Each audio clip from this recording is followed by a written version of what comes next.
নমস্কার বন্ধুরা, আজ আমি বানাচ্ছি ঠেকুয়া। সেই বিহারের বিখ্যাত এক মিষ্টি, যেটা শুধু খাবার না, একটা মুড, একটা স্মৃতি। আমি প্রথম ঠেকুয়া খেয়েছিলাম এক বন্ধুর বাড়িতে। ওর মা গরম গরম তেলে একেবারে সোনালি রঙের করে ঠেকুয়া বানিয়ে আমাদের তুলে দিয়েছিল। খাস্তা বাইরেরটা স্তর, ভিতরে কিন্তু গুড়ের মিষ্টি ঘ্রাণ। আর প্রথম কামড়ে যেন মনে হলো, আরে এ তো দারুণ একটা স্বাদ। তারপর থেকেই ঠিক করেছিলাম একদিন আমি বড় হব আর নিজেই আমি বানাবো। তেল, গুড়, আটা কিংবা ময়দার নারকেল দিয়ে এই চারটে জিনিস থাকলেই তো একদম জমে যাবে।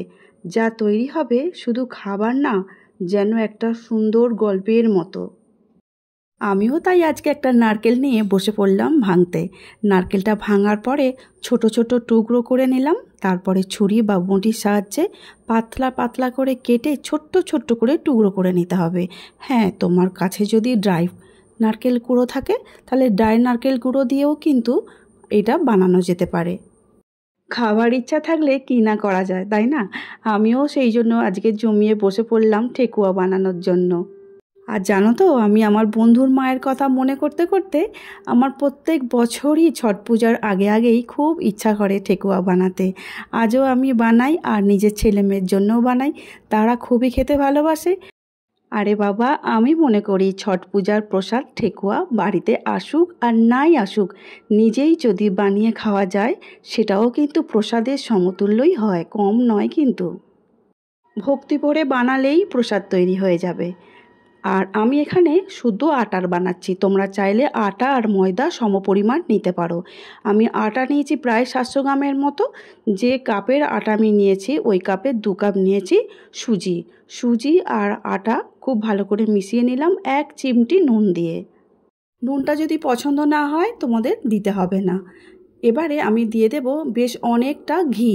এখানে কিন্তু ঘিয়েরই বানালে খুব ভালো হয়, সাদা তেলে বানালে অতটাও খেতে ভালো হবে না আর খাস্তাটাও অতটা ভালো হবে না। সেই জন্য ঘিয়ের পরিমাণটা একটু বেশিই দিতে হবে। ঘি দিয়ে খুব ভালো করে হাতের সাহায্যে চেপে চেপে কিন্তু মিশিয়ে নিতে হবে।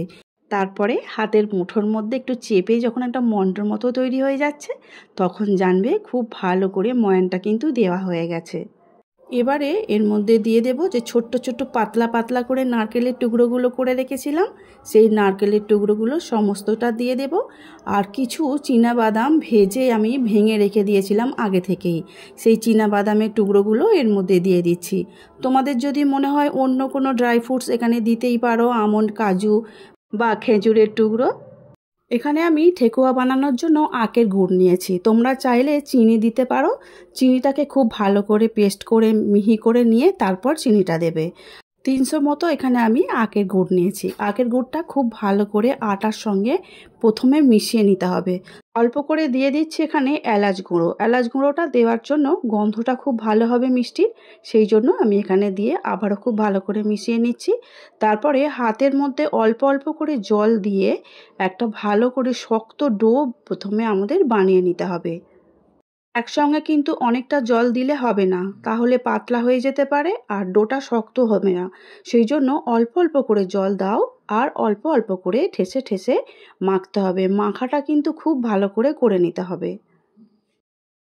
নমস্কার বন্ধুরা, এই মুহূর্তে যে সকল বন্ধুরা ইউটিউব চ্যানেল থেকে আমার ভিডিও দেখছো, এখনও যদি সাবস্ক্রাইব করা না হয়ে থাকে, তাহলে প্লিজ সাবস্ক্রাইব করে শ্রাবণীর পাকঘর চ্যানেলের পাশে থেকে যাওয়ার অনুরোধ রইল।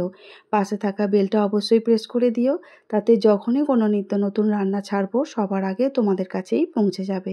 আর ফেসবুক পেজ থেকে দেখছো বন্ধুরা, প্লিজ পেজটিকে ফলো করে দিয়ে আমার পাশে থেকে যাওয়ার অনুরোধ রইল। এবারে বাটির মধ্যে 1 থেকে 150 গ্রামের মতো চিনি নিয়েছি। এই চিনিটা একটু বড় দানার চিনি, খুব ভালো করে মিশিয়ে দিচ্ছি।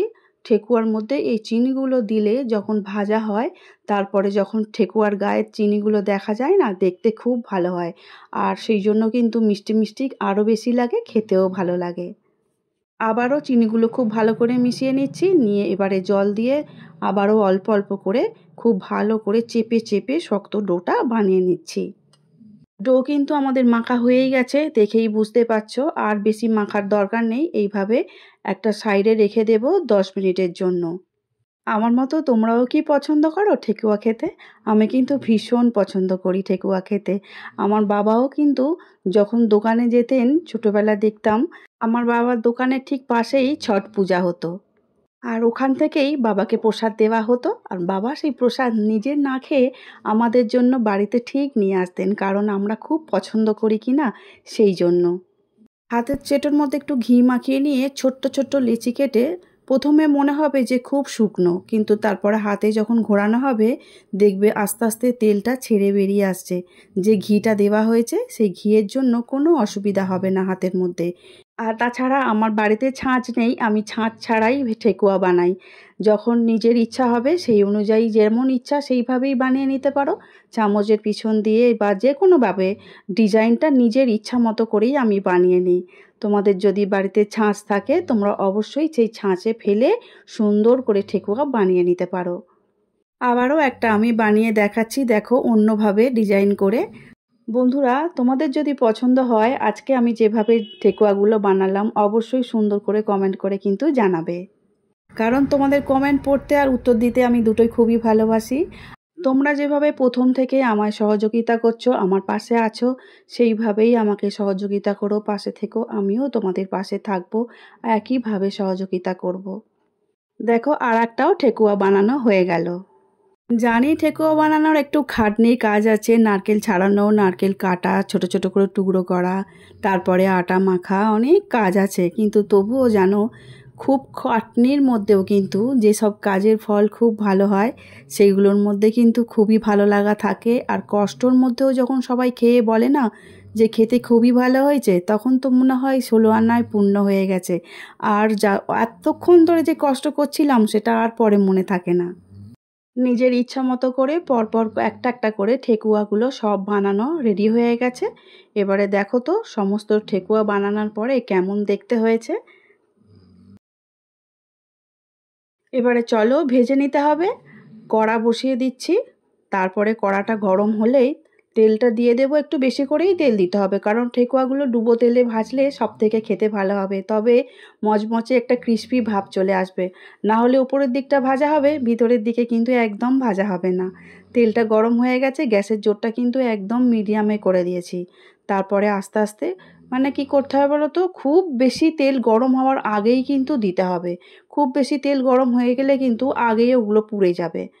আলতো আলতো করে দিয়ে দিলাম, যে কটা ধরার প্রথমে সেই প্রথম ব্যাচে দিয়ে দিচ্ছি। ফার্স্ট ব্যাচটা ভেজে নিই, তারপরে 1 থেকে 2 মিনিট হয়ে যাওয়ার পরেই উল্টে দিতে হবে।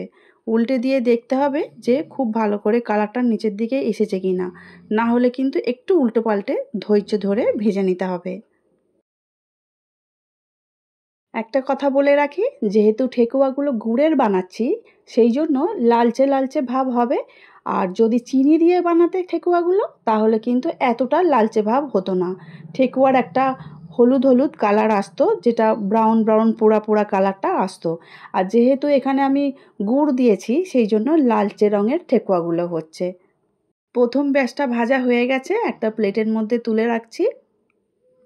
লালচে হোক আর ব্রাউন ব্রাউন হলুদ কালারই হোক, ঠেকুয়া ঠেকুয়া, কিন্তু টেস্টে দুরকম তফাৎ হয়। চিনির আলাদা টেস্ট হয় আর গুড়ের ঠেকুয়ার সবসময় আলাদা টেস্ট হয়। গুড়ের গন্ধটাই আলাদা। অনেকেই গুড়ের গন্ধ দিয়ে ঠেকুয়া খেতে খুবই পছন্দ করো, আমিও সেইভাবেই পছন্দ করি বলে সেটাই বানালাম। সেকেন্ড ব্যাচে ঠেকুয়াগুলো আবারও তেলের মধ্যে দিয়ে দিলাম। একইভাবেই উল্টে পাল্টে লাল লাল করে এই ঠেকুয়াগুলোকে ভেজে নেব, গ্যাসের জোরটা কিন্তু মিডিয়ামে রেখে। আমার এখানে 40টার মতো ঠেকুয়া বানানো হয়েছে। আরও অনেকগুলো এখনও ভাজতে বাকি আছে, তবে সব কিছু দেখালে ভিডিওটা অনেক লং হয়ে যায়। এখানেই শেষ করছি। আমার ঠেকুয়া বানানো একদম রেডি হয়ে গেছে, আমি একটা প্লেটের মধ্যে তুলে নিয়ে চলে এসেছি। আজকে আমি যেভাবে ঠেকুয়া বানালাম তোমাদের কেমন লেগেছে তোমরা অবশ্যই আমাকে সুন্দর করে কমেন্ট করে জানিও। আমি আবারও বলছি বন্ধুরা, তোমরা যদি একবার বানিয়ে দেখো দেখবে একদম ঘরোয়া, সহজ, কিন্তু স্বাদে একেবারে পরিপূর্ণ। ঠেকুয়া যেন আমাদের মনে করিয়ে দেয় মিষ্টির দোকানেই মিষ্টি হয় না, মিষ্টি মানে ঘরের ভালোবাসা। তাই আজকের ভিডিওতে আমি শুধু একটা রেসিপি নয়, একটা স্মৃতি বানাচ্ছি। যা একদিন হয়তো তুমি তোমার বন্ধুকে বা তোমার বাচ্চাদেরকেও বানিয়ে খাওয়াবে। বলে দেবে এই মিষ্টির ঠেকুয়া আমি একদিন ইউটিউব ভিডিও থেকেই শিখেছিলাম। ঠান্ডা হওয়ার পরে তারপরে পরিবেশন করবে। দেখবে ভাঙলে কিন্তু অত সহজে ভাঙা যাবে না। ঠিক একটা সুন্দর বিস্কুটকে ভাঙতে গেলে যেমন একটু শক্ত লাগে, চেপে ভাঙতে হয়, ঠিক সেইভাবেই ভাঙবে। আর একদম কুড়মুড়ে ক্রিস্পি ওপরের দিকটা, দারুণ খেতে হয়েছিল। আমার বাড়ির তো বাচ্চা বড় সবার খুবই পছন্দ আমার হাতে বানানো ঠেকুয়া। তাই তো হাজব্যান্ড আজকে বলেই দিলেন যে দারুণ হয়েছে খেতে আজকের তোমার বানানো ঠেকুয়া। আমার মতো কারা আছো বন্ধুরা প্লিজ একবার জানিও কমেন্টে। এত এত ভালোবাসো ঠেকুয়া খেতে, অবশ্যই আমাকে জানিও তোমাদের ভালো লাগার কথা। আজ তাহলে আসছি, দেখা হবে অন্য দিন নতুন রেসিপি নিয়ে। সবাই খুব ভালো থাকবে, সুস্থ থাকবে। আমার ভিডিওটা এতক্ষণ দেখার জন্য অসংখ্য অসংখ্য ধন্যবাদ সবাইকে।